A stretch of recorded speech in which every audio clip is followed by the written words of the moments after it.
All right, everyone, you might have heard that little beep. We're doing our 5-minute kind of shorter version of a video we just did, which in the last video we had 15 points. And so this one we're reducing it down to 5 points. And the main big question is basically, what about the apparent errors or contradictions or inaccuracies in the Bible? What about those? What do we do with those? And so today we just want to give you some tips, just general tips.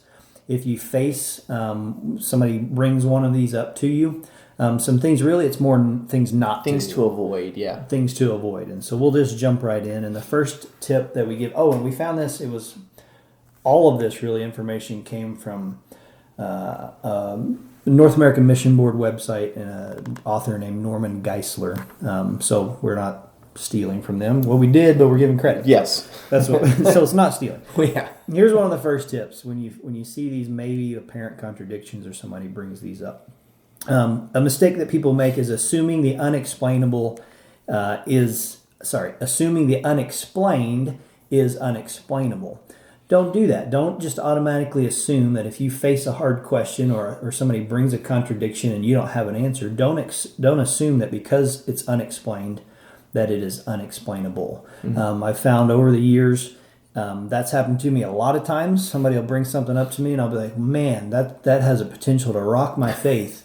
And then you look into it even just a little bit, and you're like, oh no, there's some really easy answers for that. And so don't assume that it's unexplainable. Tip number 2, sometimes we have a failure to understand the context.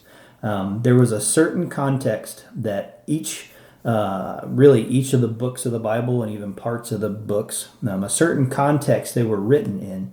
And that makes a difference in how you understand what the message is that they're trying to convey. And so remember that you gotta do some hard work sometimes to look, what is the context of what I'm reading here, because that does make a difference sometimes and explain some of these things that seem unexplainable. Yeah. So tip number 3, Dave. And this is one of my kind of more preferred ones, is just don't forget that only the original text is inerrant. And we hear that all the time in church, that the Bible is perfect and it's inspired by God, and I truly believe that. However, it's important to keep in mind that what we have is not really the scriptures. It's not the original scriptures that were given by God to the people who wrote them down.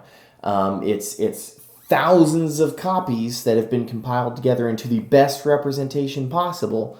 But keep in mind that there is the potential for some inaccuracies. Now, thanks to the Dead Sea Scrolls, we know that most of these inaccuracies amount to things like the spelling of John, Jon versus John, or minor things. And Kevin pointed this out in the full video. Not a single error has been found to be with any sort of teaching, doctrinal teaching, theology. anything that impacts our Christian faith. Yeah. So if those things exist, it's not something that should rock your faith in any way, shape, or form. Another thing, we forget that later revelation supersedes earlier ones. Sometimes critics of the Bible or Christianity, they'll pick something out of the Old Testament. For example, you shouldn't eat shellfish.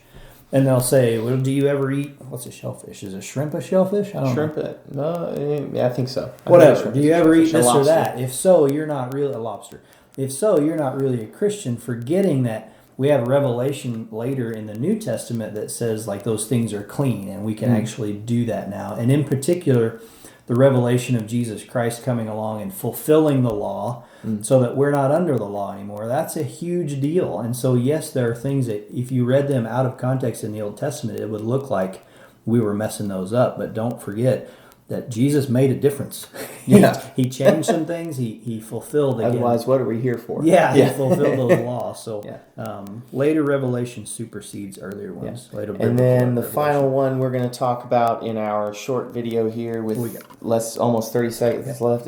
Assuming a partial report is a false report.